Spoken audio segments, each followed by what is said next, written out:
Welcome back to the Global Business Report here on Arise News. All right, been waiting for this. In keeping with Governor Peter Umba's administration's effort to bring Enugu State's assets back to life, the government has signed a deal, 100 billion naira agreement with Pragmatic Palms Ltd, which is apparently a special purpose vehicle, a subsidiary of Diamond Stripes Limited, to bring the state's United Palm Products Limited, which has been moribund up until this point, back to life. Now, through the agreement, Pragmatic Palms is going to rehabilitate UPPL with, I guess, 60% of what the agreement is.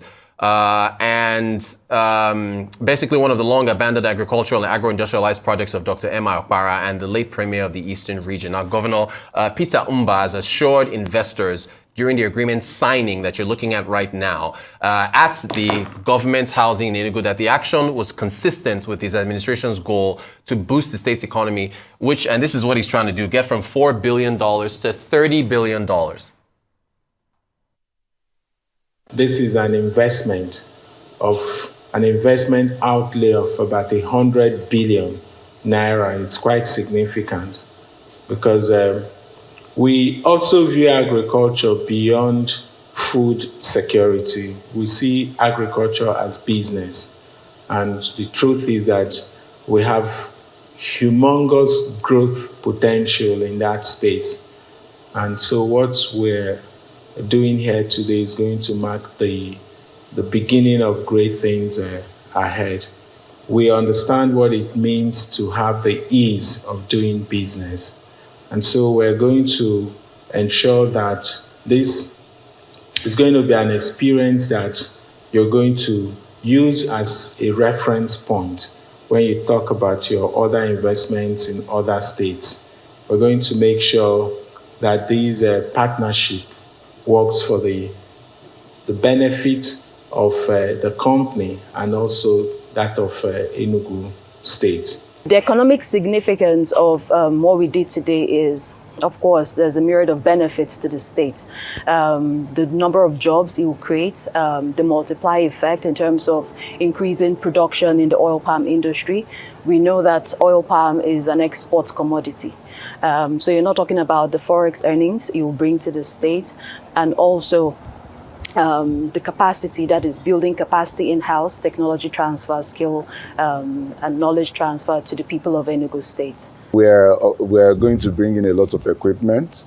We're going to process the palm, not just the palm kernel, and of course, it's like the Honorable Commissioner said, it's an export commodity. It's also, if you go back and look at the biggest imports into Nigeria over the years, agriculture, palm is actually number 5 on the list. So it's significant. It's a significant product, and we intend to make sure we optimize its potentials here.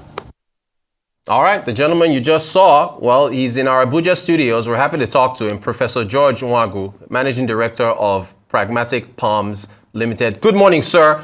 Thank you so much for joining us. Really looking forward to this this conversation. So what came about? Was it the gap in the oil palm value chain in Enugu that led to this deal? How did this deal come about? How did you birth this thing? Yeah, first of all, thank you for having me. So this we've been interested in the agri sector for a while, my company, and palm in particular.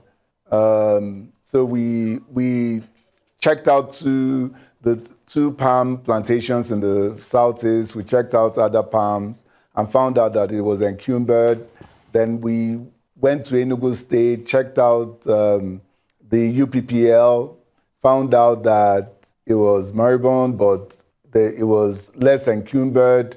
And we began to do our research. We began to talk to the government, talk to them, and found out that they were willing to do business and they were happy to have investors in.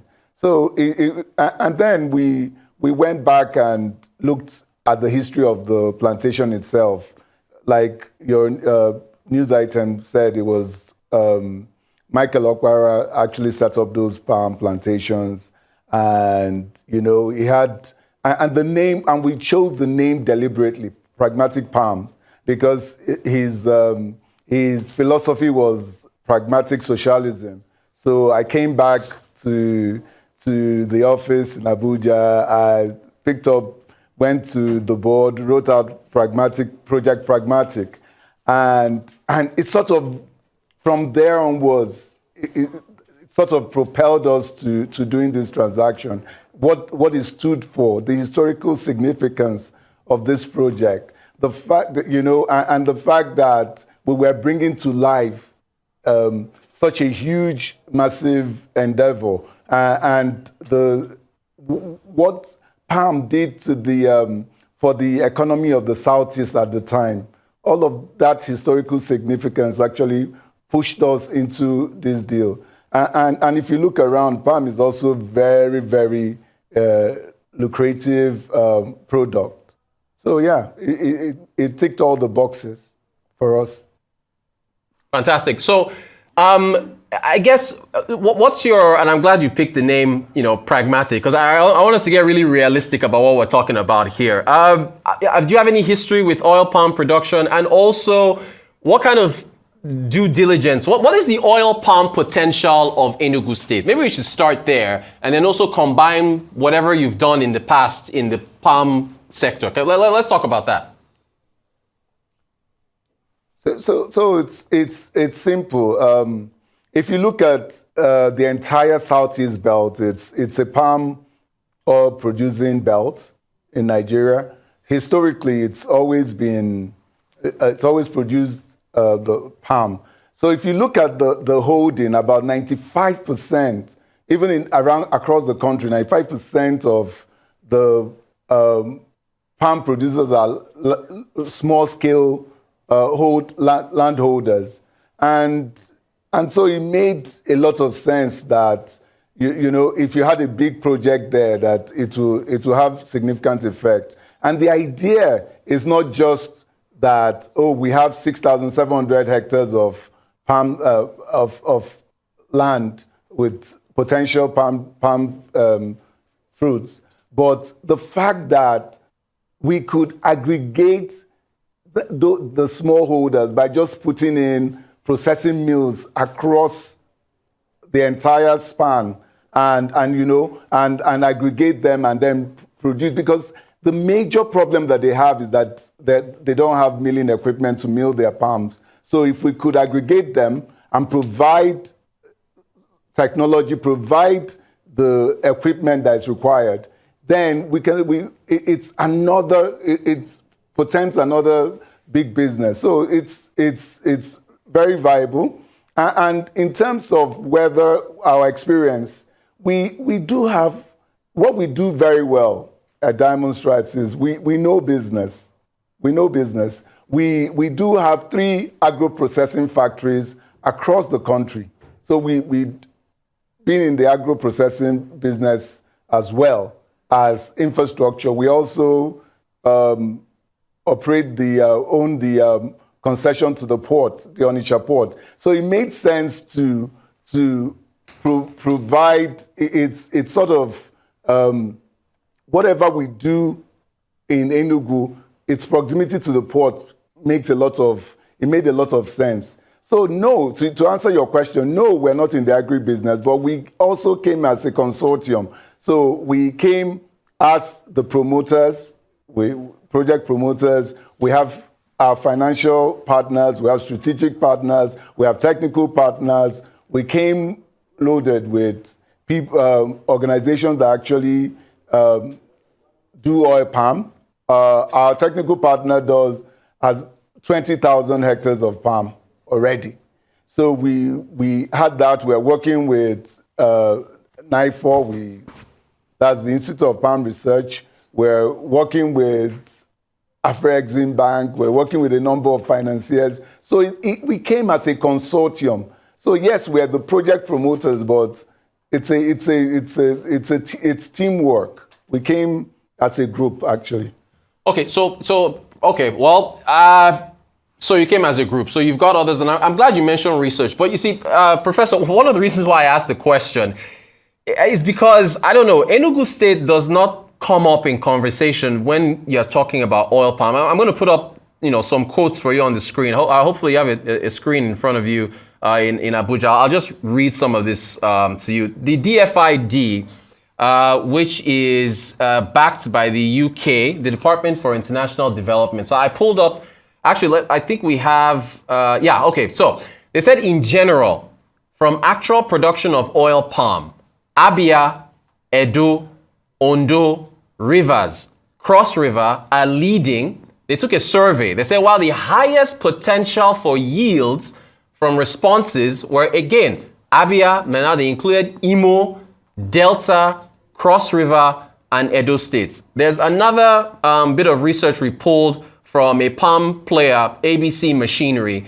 They said the major palm oil producing states in Nigeria, again, Edo State keeps popping up, Cross River again, Ondo State again, Akwa Ibom, Delta, regions. These regions have very favorable climate conditions for oil palm cultivation so that the raw materials for palm oil is rich. Enugu State does not pop up, but they put up a map here. Let's put the map up for our viewers so they can take a look. Now, if you look at this map, Professor, in first place, as far as plantations across the southern region of the country, first place is Edo State at 15%. Second place is Ogun State at 12%. Third place is Ondo State at 10%. In fourth place, you've got Oyo and I think Cross River. Yeah, Oyo top left, Cross River bottom right at 6%. Then you've got Osun State at 5%. You have Enugu State at 4%. Enugu State has the least amount of, as far as this map is concerned, in terms of plantations across, and this is from 2019 or 2020. It's not there. And then again, when you look at the top, when you look at the top producing oil palm. So for you as a player in the sector, or someone who has partnerships with other players, if I'm being pragmatic, since that's the name of your company, and I'm being realistic, and I want to do business in oil palm in Nigeria, would Enugu State be my first choice?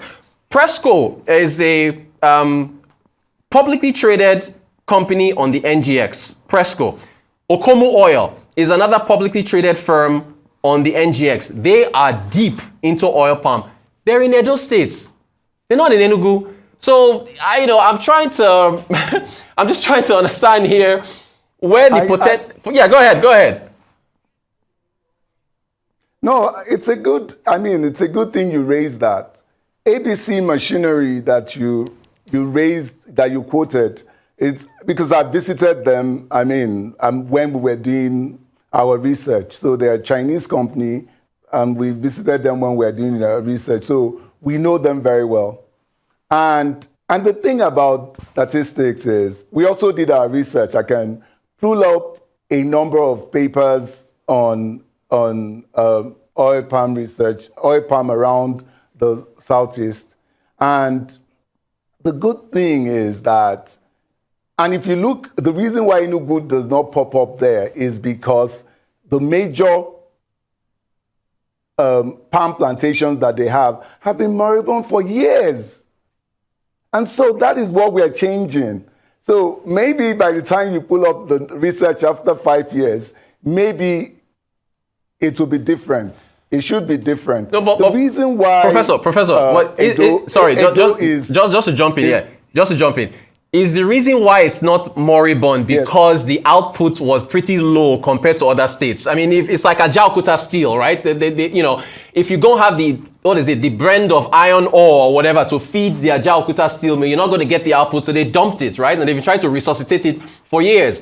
If we're being practical here and realistic, is the reason why not, and I'm on the website, where is UPPL website? I went on their website there, it's still up here saying we produce the best from start to finish. They really sound really cool and everything. uppl.en.gov.ng, anybody can go there. So is the reason not why because it is moribund? Because Enugu State just doesn't produce enough oil palm compared to Edo State, Cross River, Ondo, and other states. And why did you, by the way, why did you go to Edo State or Ondo or other producing states? Why Enugu? So let me answer your question. So we sent in three different consultants to look at UPPL and to speak to some of the old staff, the community, to basically reconstruct what had happened.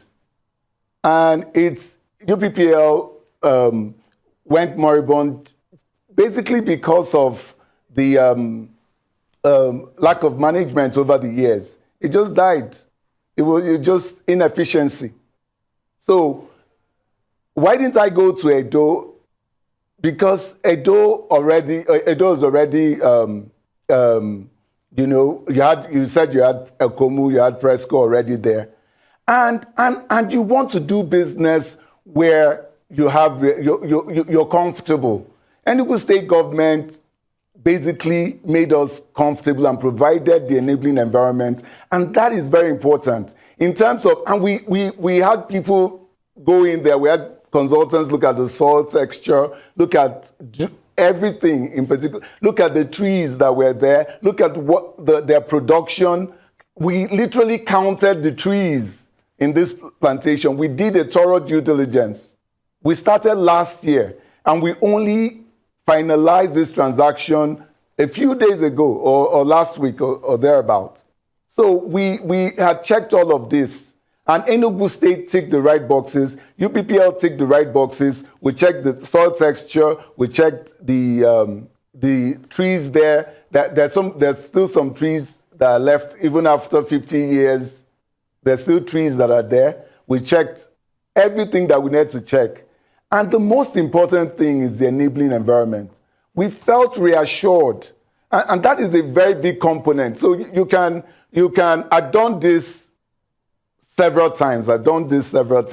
You can talk about, palm grows better in Edo State or wherever, but one of the critical components is the enabling environment for you to do, and I believe it played a major role in us going to Enugu. Okay, and look, I'm with you on that. Governor Umba, he went on a private sector tour. Ever since he's gotten into office, he has been serious about bringing the private sector into Enugu State. So I commend him for that. He's had, conferences, he's had forums. We've had him on the Arise News morning show when he was even running for office before governor. He's a private sector guy. I think his background is oil and gas. So definitely you are correct. I'm just trying to think of the vibe. Okay, so, but you see, the thing is, when you look at Enugu State, Enugu is rich in mineral resources. So coal, lead, zinc, limestone, and stuff like that. You didn't want to go into those areas? It was still oil palm? We were specific that we wanted to do agriculture and oil palm in particular. I mean, my family also had a large holding, palm holding, always had. We've always had a large palm holding. So I'm conversant with oil palm as well, growing up. So I know a little bit. I knew a little bit about oil palm before we started doing the research and the analysis and everything. And you see, the thing about statistics is you look at it depending on the people selling machinery will come, do the analysis. Of course, Edo State has the two largest producers of oil palm in Nigeria. They will rank first. But if you dig deeper, you'll be shocked at what you will see. We feel we've unearthed a gem. And in a few years' time, I'll be back here. And I remind you that I told you. That I told you. That is what I love about private sector people like yourself. They take risks, they dive in, they go where others might say, like skeptics like myself might say, I don't see any opportunity there compared to other states, and they prove people wrong. So okay, let's talk about timeline. We're running out of time now. When do I invite you back on the show? Do you say a year from now we will see output growth, or 2 years? And you can be you don't have to rush yourself. What's a realistic timeline to see the fruits of this collaboration between you and the Enugu State government on oil palm? So we have a 5-year work plan. But at every point in time, every year would have something to report. So there are three of them. There are three oil palms. There are three estates. So we feel that, and we've just ordered our machinery. We just put an order for the machinery. It takes quite a bit of time for it to come. So we hope that by this first year would have installed the machinery, would have started with, we intend to start with the first one this year, get up and going. So in 2 years' time, call me back and I'll give you a progress report. In 3 to 4 years' time, you'll be talking about us like Presco and Okomu. Fantastic. Professor, actually, I have to squeeze one more question out of you. Since you just talked about, you see, there's so much to talk. This is such a vast topic. You talked about ordering machinery. Look, what about this Nigeria's, which I just had a healthcare specialist from India before you, right? We're talking about how India manufactures its own healthcare machinery and hospitals and so on. Is that not a challenge? The import dependency, the foreign exchange dynamic, and then lack of electricity. Can you quickly talk about those two, the infrastructure challenges with the doing business? Can you talk about that very quickly? Okay. So I'm an infrastructure person. So this is one topic that I like to talk about. The first thing is we're partnering with NIFO. NIFO actually fabricates machinery now. NIFO is the Palm Oil Research Institute in Nigeria. They actually do machinery now. So for large estates like ours, they really do not have machinery that will suit us for large estates. So we're happy to work with them on several fronts. And it is a problem. And I think these things are not difficult to do anymore. And I think we have the capacity to do them. But it's also encouragement. It's also to encourage these things to happen. I think government policy has a role to play. Electricity, you just mentioned, it's key. It's very key for this project. And we are trying to, the cost of renewable energy is falling. So we're trying to see what we can take off the grid and bring in renewable energy. But it's a major constraint to doing business in Nigeria. And policies, government needs to step up with policies, and make it possible for private sector to come in. At the end of the day, it's going to be private sector that is going to drive this. And when people ask me, why don't we have like government putting so much money into the electric power sector? And my answer is always, if it was viable, if the electric power sector in Nigeria is viable, then private sector would come in and make that investment. Just make this thing viable and people will run in. Make machinery, construction of machinery, make it attractive. People will come in and do it. So government has a role to play to make this happen. Professor, infrastructure is a major constraint. Indeed. But Indeed. Look, Professor, fantastic conversation. Thank you so much. We wish you the best of luck. This is, Enugu State is very serious about attracting private sector investment. The governor has been very serious. We've seen his work, and you are a testament to that. Thank you so much for taking the time to talk to us. Professor George Nwangwu, Managing Director of Pragmatic Palms Ltd, signing that 100 billion naira deal to develop oil palm across the great state of Enugu in the southeast.